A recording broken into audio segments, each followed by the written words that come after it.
I was looking for some ideas this week from my students, and a couple advised me that they were interested in hearing from others about why they became musicians or why they want to study music. And then why do they keep playing, year after year? And how long do we intend to do this? And I'm curious about, so think about this today. Think about this during the class so we can get back to you about it. And I'm curious about a couple things. I'm working with most of you every week, and week after week, y'all are prepared, you have the lesson done, and I'm just wondering, do you ever have days when you just really don't want to practice and there's a lot of resistance with that? And if so, how do you get yourself to do it? And anyway, that's what I thought we would talk about today. We're going to start today with Naomi in California, and she's playing Melody by LeJeune.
Unmute yourselves. Great, unmute yourselves if you like. That was beautiful, Naomi. You are the morning performer. Holy smokes. Oh, you did great last time. I didn't get my violin out yet. I don't have too much to say. Um, to me, I felt some emotion in your third line after throughout the whole thing, but there were some beautiful moments there. This is a piece of where all the tone values, the rhythm volumes are the same, and we only using 8 notes in this whole piece, and it's a whole page long. And it certainly didn't sound repetitive, but there was that great moment. I loved it in the third line where you did this.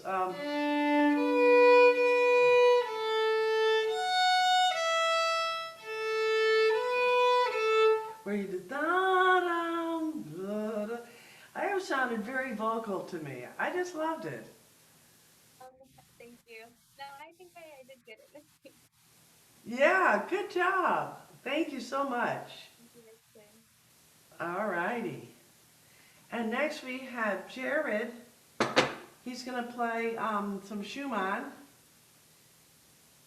And you're starting with the second one and then going to the third, right? That's right. Okay. I'll stop in between. Sorry? I said I'll stop in between. Yeah. I was thinking pause between them, and you want to do them together like as a set, right? Sure, can do that. Like as movements? Okay, I think that would be great.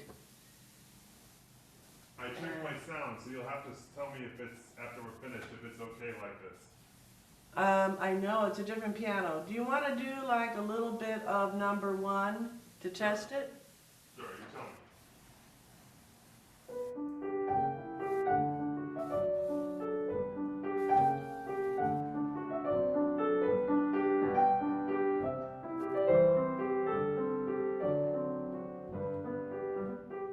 Oh my God, it's like maple syrup. A little different, huh? Ooh, it almost makes me weep a little bit. Oh Lordy. Yeah, it was spectacular. Oh my God. I'm so happy for you. Me too. I mean, it was really tough to be separated like that for 8 months. 8 months? Yeah, but it held up good. You know, I had a humidifier there, and it was still when it got out of the box, it was still in tune, and then it quickly screwed up. But I mean, it was still in tune. It hadn't been touched in 8 or 9 months. Unbelievable. Good thing you had the air conditioning. Yep. Probably would have killed it if you didn't. Yep. All right, wonderful. Well, let's start with the first one is a curious story. And the second one is Catch Me. Is that what it means? I thought it was blind man. Well, I have the copy edited according to manuscripts and from her personal recollection.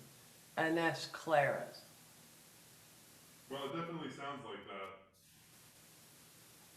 This one says blind man's bluff. I've seen that before. I'm going to go with what Clara said. You know, she really was a custodian of his works. That's good, then I can play it fast. Yeah, all her students had to play lots of Schumann, and between Clara and Johannes Brahms, they both made sure that the students knew how these pieces were to go.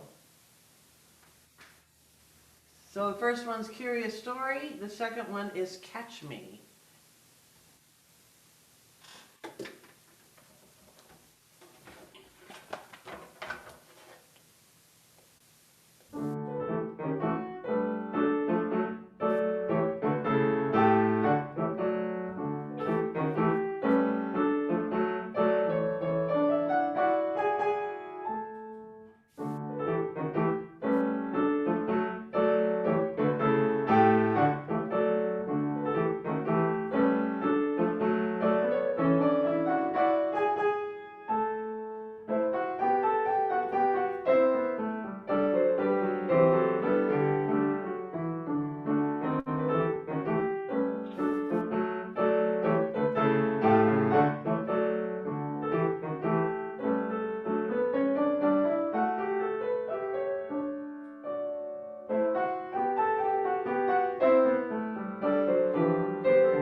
That's probably good.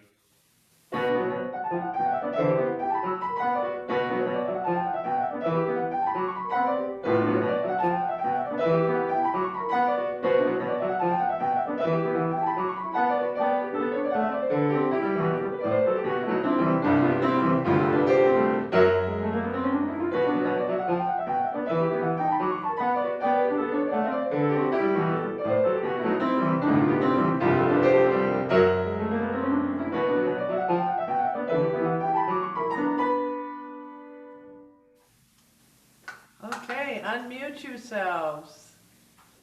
Unmute yourselves. Thank you, that was beautiful. I was thinking of how powerful that piano is and how light we have to do some things here. Let's start with the first one that you played, which was the Curious Story. Yeah. There were some parts that just sound a little heavy to me. Um, like whenever you have this, I'm going to do it on this little electronic, but whenever you have this figure where you have, let's see, in left hand, when the right hand has the half notes, and then by itself, the left hand has that pattern. Yeah, it happens. Those 16 to 8, they should be very, very light. It sounds, I mean, you have to, just like any of Schumann's music, the melody has to be really, really clear. And those would make it sound a little bit less, it sounded a little raucous. Yeah. It sounded a little bit raucous to me. I think those turns, the little trills are beautiful. You did a great job on those. And so like in the first one, when you have are you putting the turns as part of the third beat, the measure before, right? Yeah. Yep, good. Perfect, perfect. All of those sounded delicate and beautiful and not getting in the way, not stumbling over them or anything like that. Sometimes they can sound cumbersome, and they were all really beautifully graceful. Where the mood changes is when we have the molto legato. I'd like to have more of a sense when you have the first diminuendo to just kind of ripple down gently, just you know, as that descending scale after the E half note. Before you go into the theme again. Can we start there and just do that 1, 2, 3, 4, 5 bars there? For measure 9? Yeah, no. I'm the one who doesn't have the bar numbers in now. Or the double bar, like where the repeat sign is, you know, that's sort of the B section, the B 5 lines, 5 bars. Right. 17. Yeah. Okay, so then everybody can mute themselves while he's playing. Ready? Yep.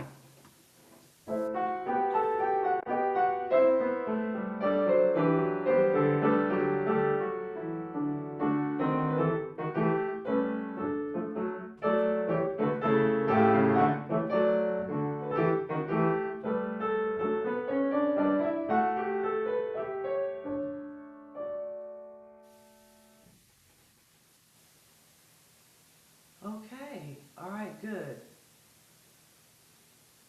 Can you do it a left hand a little bit lighter?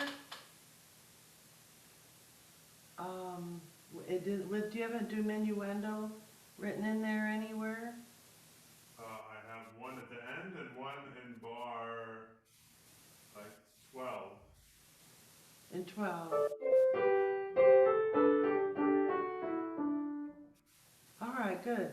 You know what? Let's go through the whole thing again. And whenever you have the pattern, when you have it hands together, it could be, you know, the mood suiting each other. But when you have when the left hand's doing it without the right hand, just make it really fade out. Okay. Can you try just playing the A section that way? Sure. All right.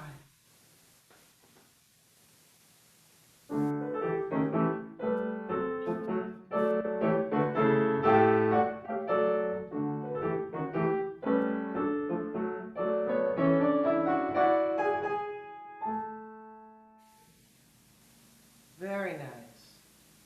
And at measure 6, after the D and the A, the half note, take a breath, let this sing a little bit more.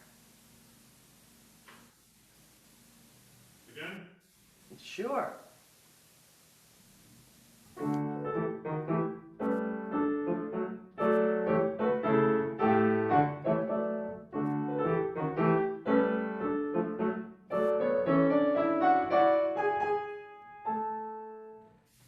All right, good. Now the next section, this part's more quiet.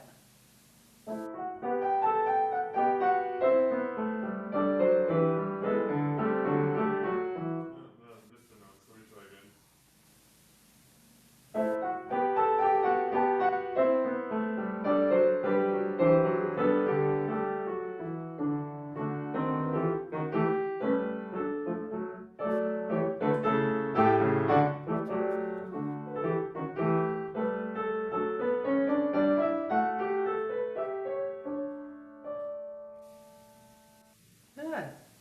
want to continue there from there on to the end? Sure, from the B section? From right where you left off. Oh, for me, that's the end, and then it just repeats back. Oh, I see, you've got a repeat sign in your part. Yeah. Okay, got it. I have a different edition. So we just repeat the B section, and then go to the end? Yeah, let's do that. Okay. And again, just trying to keep it as light as you can. Light and playful with the fingers. Like somehow it has to be light, but still, as he calls it, curious. No. Yeah, not raucous. That sounded a lot better. And now that you've done that to it and slowed it down, let's pick up the tempo again. What's your metronome marking on this that you're doing? 112. 112. You want to try it at 132? Oh, wow.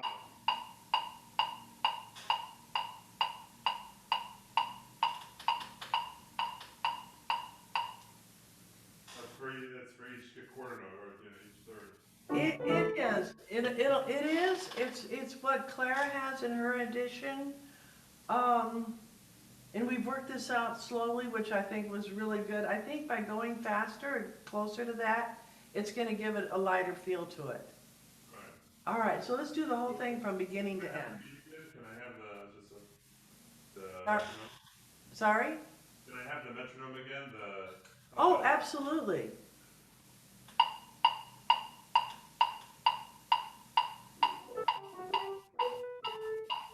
Something close to that. Something close to that. Let me give it to you again.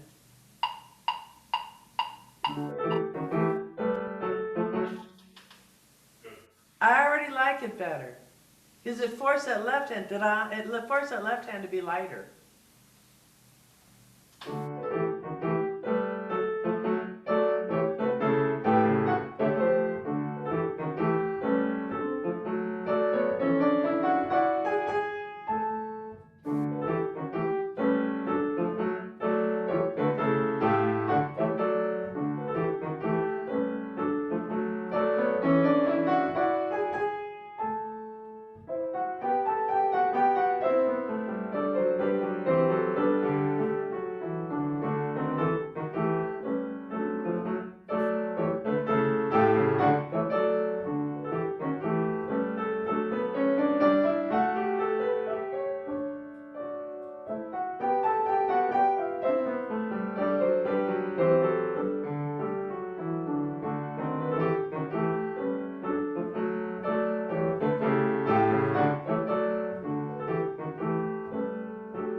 I love that. It was good. Thank you. It was good. Once you got used to the tempo change, you jumped right in there. See, that's what happens if we practice things slowly. If suddenly we have to go faster, we can manage it better than, if we didn't. I like that a lot better. I like that a lot better. I don't have much else to say. That was really fun. Felt more coherent. Now we're going to do the next one, Chase Chase. What's the marking you have on this one? 120. Really? See, here I have faster. Here I have 138. Mm-hmm. This is lighter. And I would try to play this as lightly as possible. The only heavy notes in here are those quarter notes that are in the right hand that lead into, right, the quarter notes on the first beat for this piece are the only ones that should really stand out. Everything else is just, it's that kind of agitato, sort of a chasing feeling. Are we going to get him? Are we going to get him? You want to give it a try? Sure. Just from the top? Sure.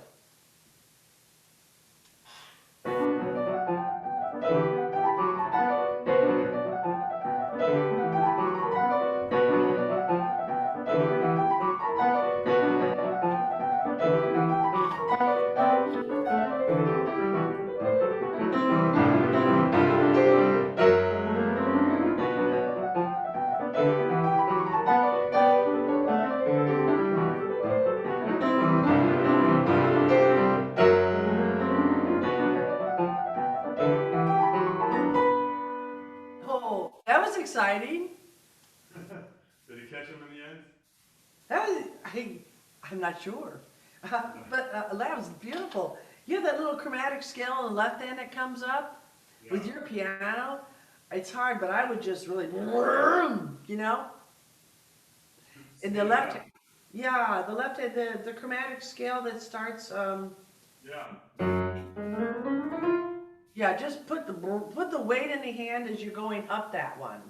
Okay. Just to help you do that, because that's a big change with what you did. Can you play the beat before, where you have your F sharp and then you start your chromatic G sharp, and just play the G sharp, just play that chromatic left hand alone, staccato, and starting soft and then as loud as you can, and ending where it ends. It's staccato because here I have a. No, practice technique, practice technique. Oh, okay.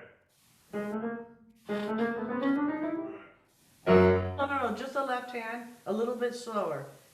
A little bit slower, just the staccato and getting louder and louder on that. Okay.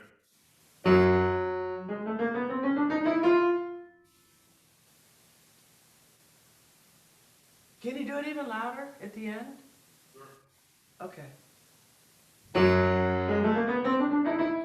try again. Good. Now the same thing, legato.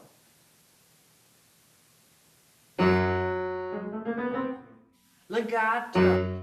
Yeah. Legato. Not so good.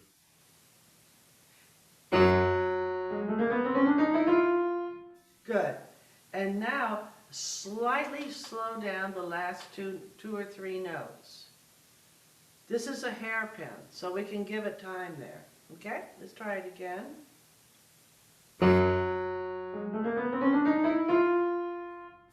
Pretty close. So let's see what happens when you put the right hand there.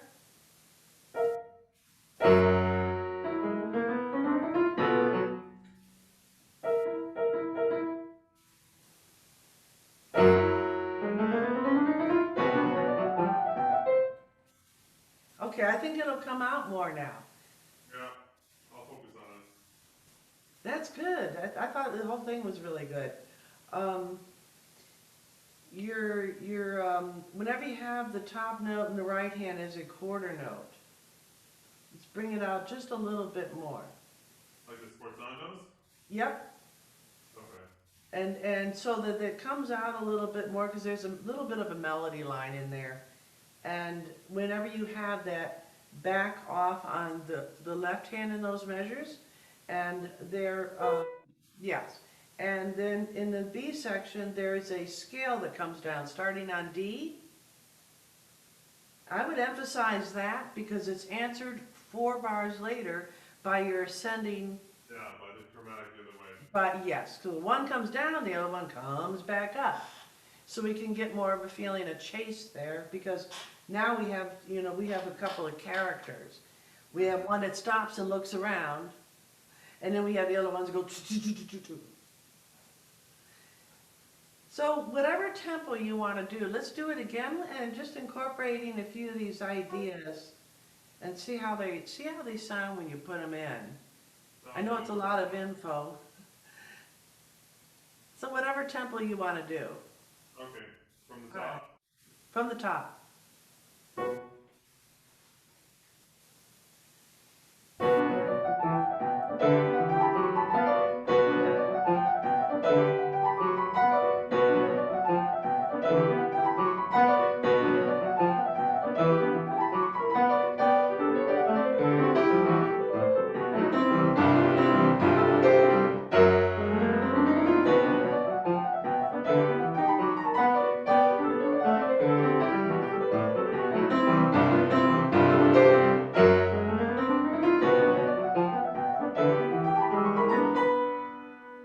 There you go. There you go. Very nice. By the way, in Clara's version, that first section doesn't repeat. Ah. Might want to take that. This Sorry? one doesn't either. I think I was just going based on the iPad. This one doesn't have a repeat either. I just made it. I made it up. You added a repeat in there? Well, I think it must have been, though, I was working off the iPad one that I had, and I got my music with me last week, so I have the text again, so I just didn't pay attention. But there's no repeating here. Okay, good. Beautiful. All right. Well, thank you, Jared. Yep, I think we'll have time. We'll see how it goes. If we don't have time for the other two, we can wait till the other ones, because you said you didn't have them completely ready anyway, which is all right. Sounds good. I'm here. All right, good. So next we have Abigail.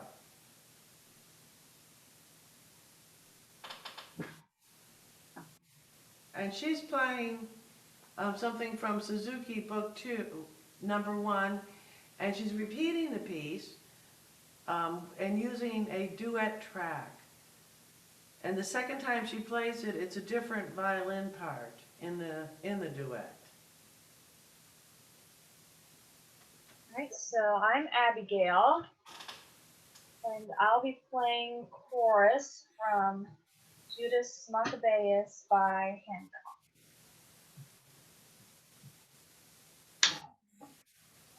And can we angle up a little bit to see more of your face in the violin? That's a little bit better, yeah. Okay.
All right, unmute yourselves.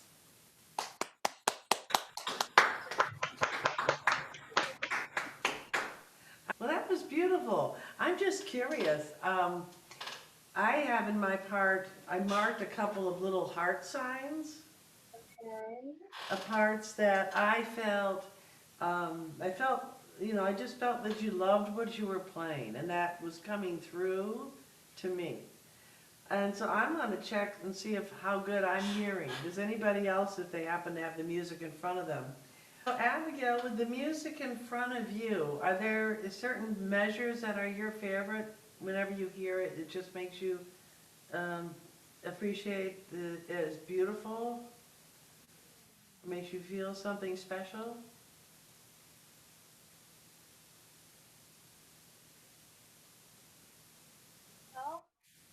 measure 13 is kind of cool, I guess. Okay, I'll show you. I got a little heart there. And maybe the next two after that. All right. The time before when you played it, I was feeling it here on measure 21. Okay. Oh, it's the same thing. It's very similar. It's almost the same thing. All right, good. And I think you're doing a great job on the releases. Yeah, coming off the note in time. Those were doing well. It was very well played in tune.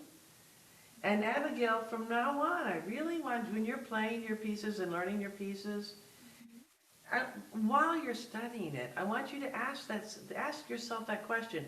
What is beautiful about this? Okay. You know? What is beautiful about life? What is beautiful about what I'm playing? You look at your food on your plate.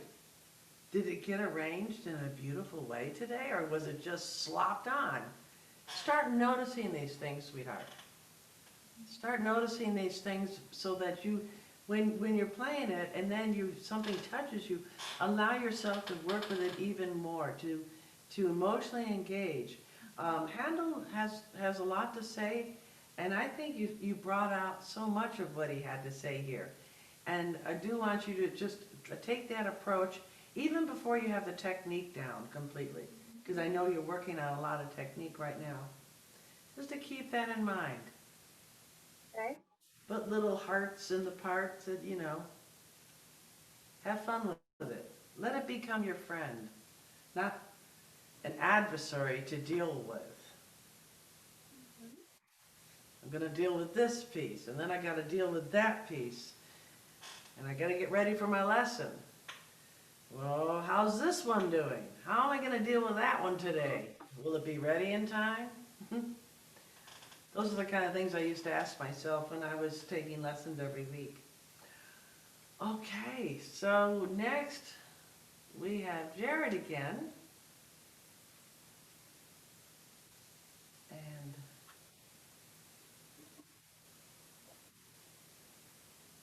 so you're doing 6? Sure. 6 and 7? That sounds good. What do you have as a translation for 6? I didn't look it up.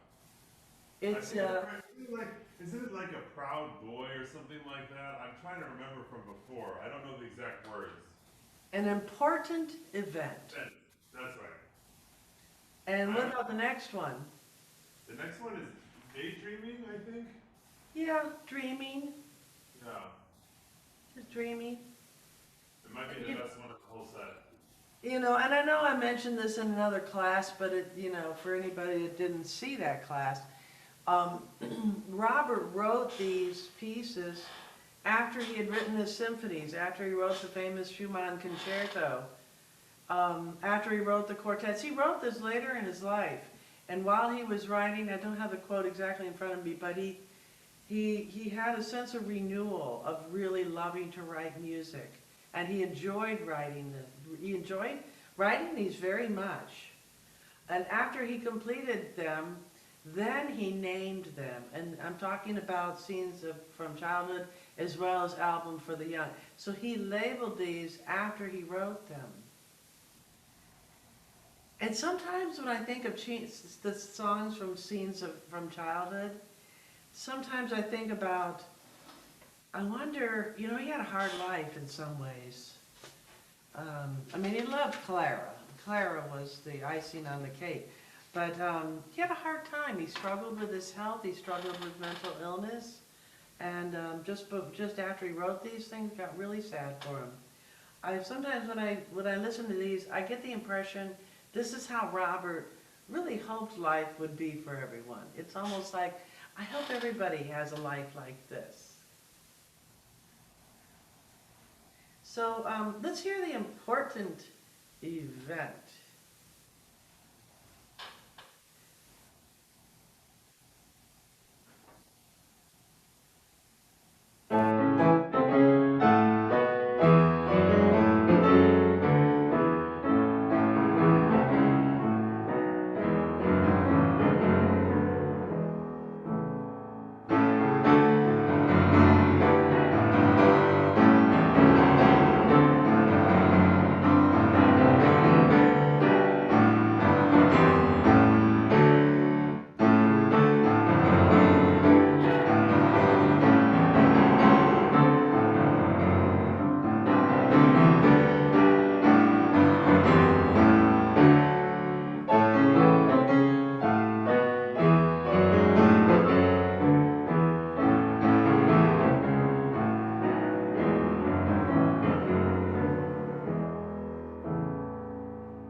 Gorgeous.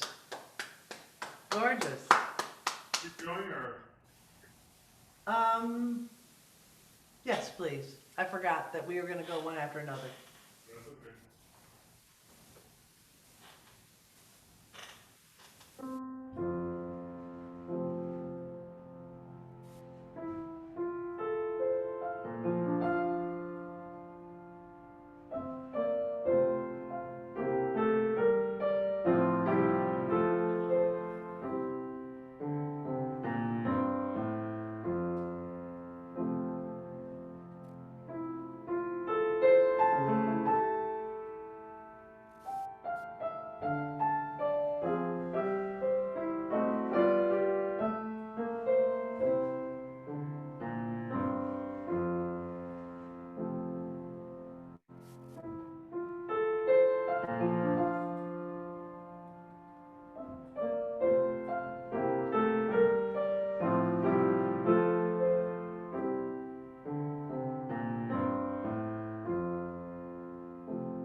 Unmute yourselves, folks. That was beautiful. Really, really gorgeous. I think this is the best thing I've heard this morning from you, Jared. Yeah, this one, I mean, it feels so good on this piano too, just to play it. You can really express it on it. Oh, yes. Did I teach you this when you were, in high school? I know we did number 6. I know we did number 9. I know we did number 1, but I'm not sure about number 7. We might have looked at it.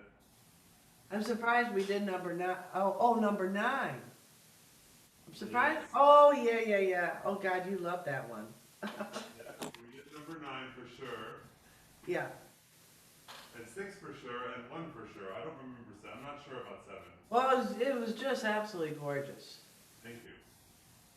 Really beautiful. You notice that you can't, this one, if you can play it with a metronome, can you? No, it just goes at its own pace. Sometimes you slow down, sometimes you speed up. It just, it's dreamy. It is. And, the rule is if you slow down, you have to pick up and make up for it later. Yeah, exactly. You borrow, you have to pay it back. That's right. But in this piece, it cannot happen within a measure. It happens along a larger thing. But you did a great job with it. I mean, I thought it was just really wonderful. Thank you. I don't think I made any notes. I just enjoyed it. Really nice. Do you have retard marked in your piece, in your music? Yeah, and measure 8 Mm-hmm.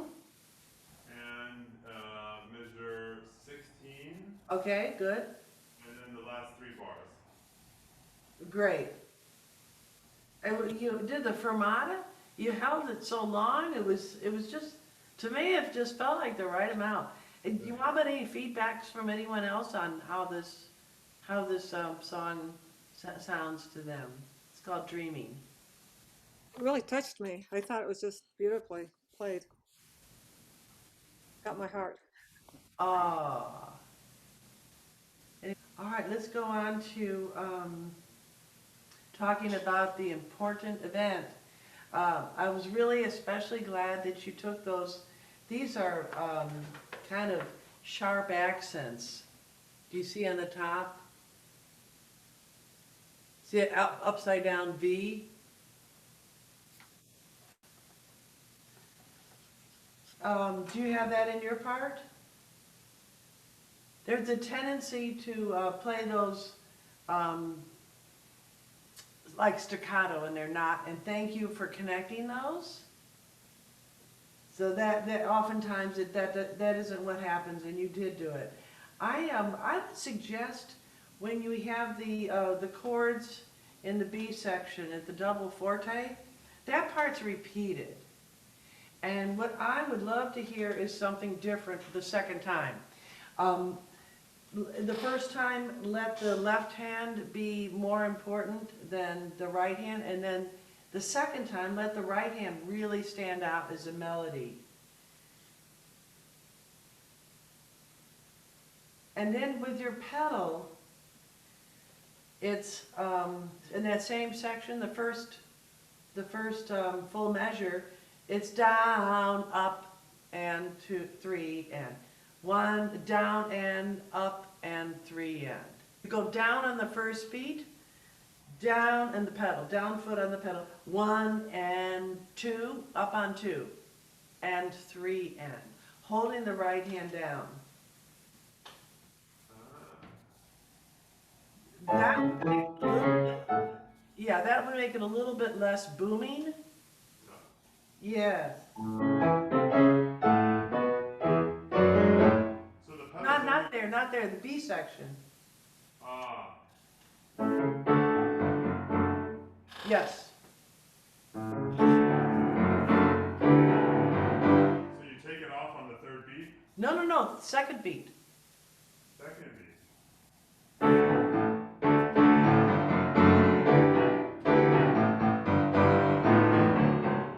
got it.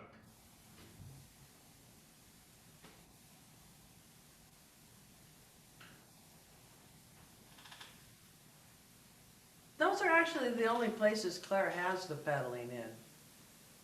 I don't think if you can connect it, it doesn't need it. It doesn't really, it muddies it. Yeah. Okay. I think, and then the second time, or the first time through, if you're going to bring out the bass more, when you had that scale of octaves, you could drop down the measure before, let it die down, and then bring that octave as a big crescendo back up to the double forte. This whole section is marked double forte. Then you've got accents in there. So drop down halfway through and then build it up to the double forte with the scale of octaves in the left hand.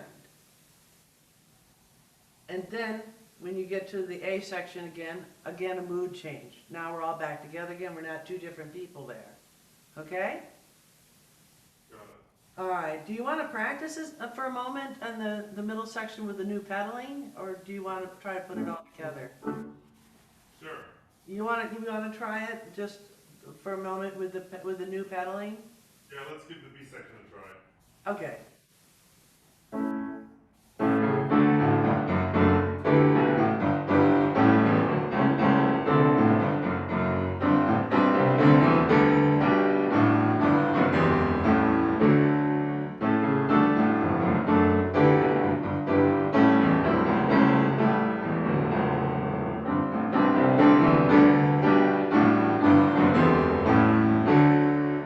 Aha. Ba ba dum. Some of the top notes need to connect.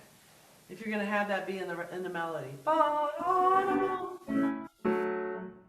You got to connect those.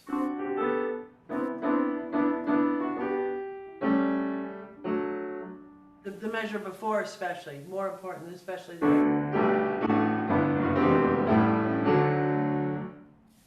Uh-huh.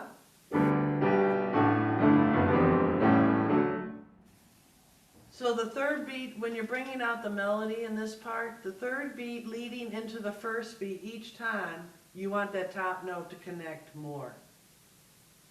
You want to try it again? Bringing out the melody in the right hand and bringing the left hand less? Just try it again. The whole thing. Oh, the B section.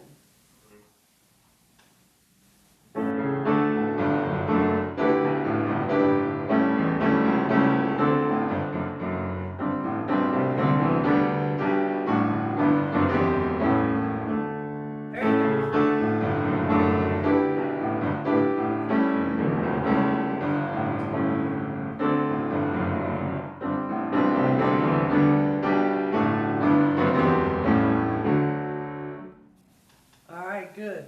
I think that crescendo in the left hand with those octaves, for me, that's a climatic moment.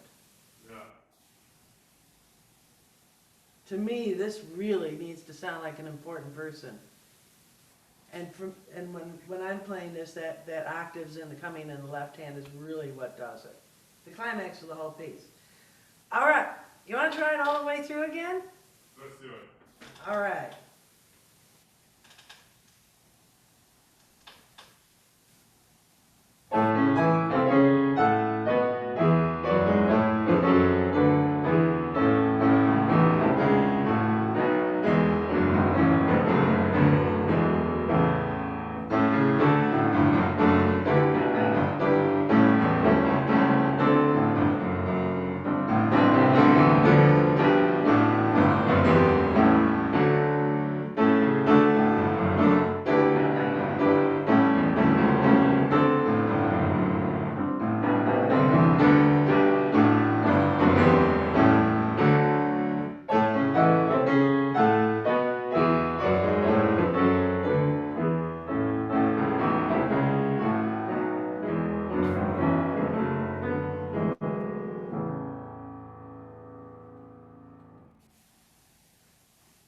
And at the end of that, the important person, the important event It's over.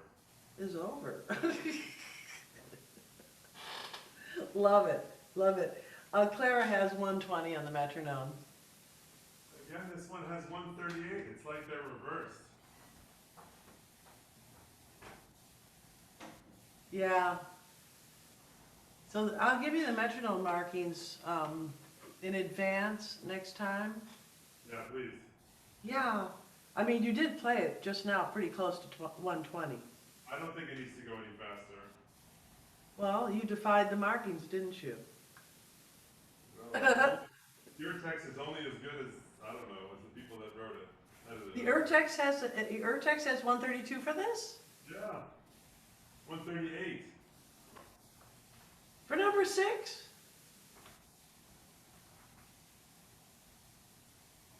Oh, wow, that's interesting.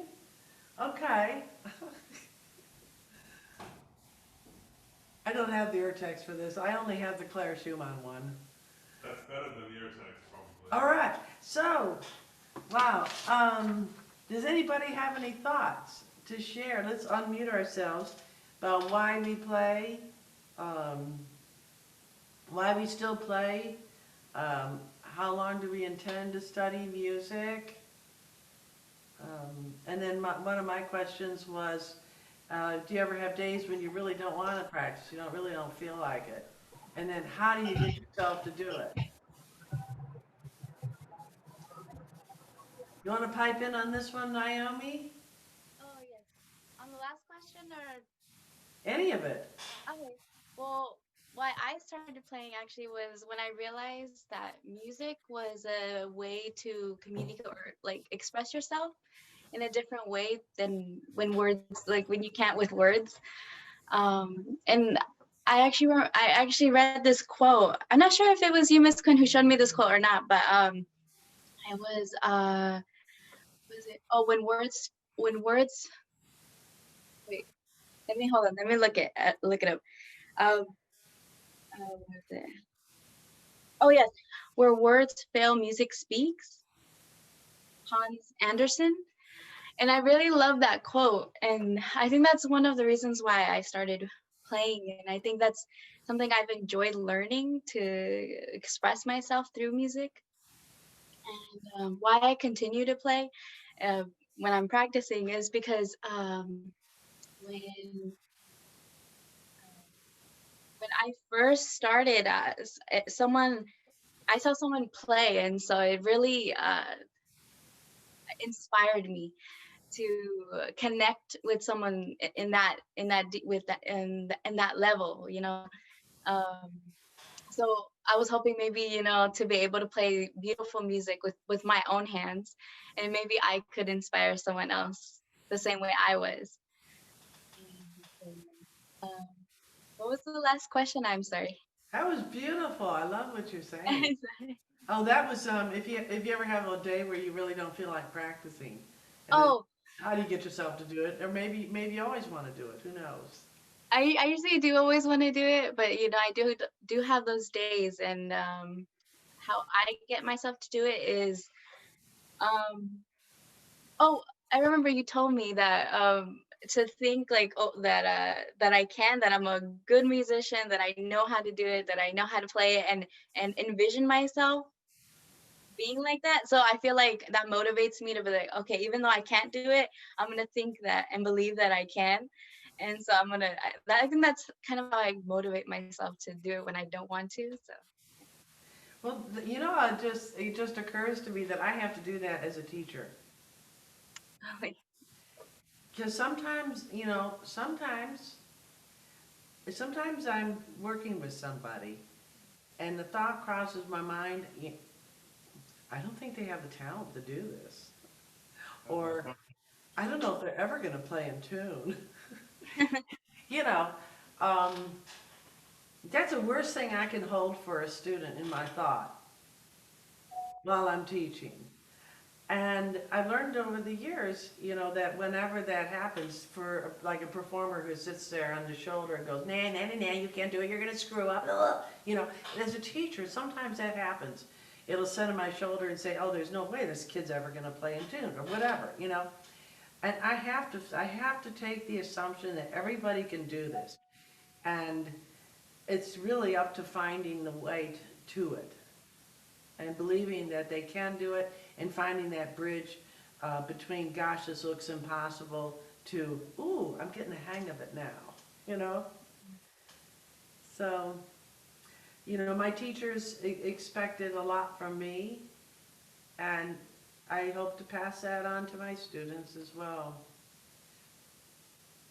Anybody else want to play? Gosh, Jared, you've been playing for a long time. Oh, where to start? Uh-oh. Maybe we need to do maybe we could do a whole thing on that, a whole class on that. Um, Um, for me, it's usually about finding the time. It's not about the drive to practice. I think for me, it's not a, I think because I started so late, I regret, not a regret, but I was so hungry just to have music, I neglected technique. And it's only like recently that I worked a bit more on some of the like scale, the things that you don't want to work on. But it's funny because I think everything happens at the right time. I became hungry for it, and when you're hungry for it, you can practice scales like you practice music. And I think when I had limited time, it was important for me not to. If I had a half hour, I wasn't going to waste it on scales. I was going to play something that gave me pleasure. But now that I have more time and I have the desire to improve my technique, it doesn't bother me if I play a day and I only have time for scales and I don't have time to play anything else. So I guess there's a season for everything in life, and oh, wow. I was never going to be a professional musician, but you know, it has differing roles and place in my life at different times. So Exactly. Yeah, your journey has been amazing. it's different. But that's a great answer, though. That's a great answer. Yeah. So I think I know Judy's. Judy squeezes it in somehow. She does it with all of her responsibilities. Really proud of you for your hard work And I'm proud to have students who enjoy practicing and getting to work on it each day. Thank you all. Thank you. Thank you.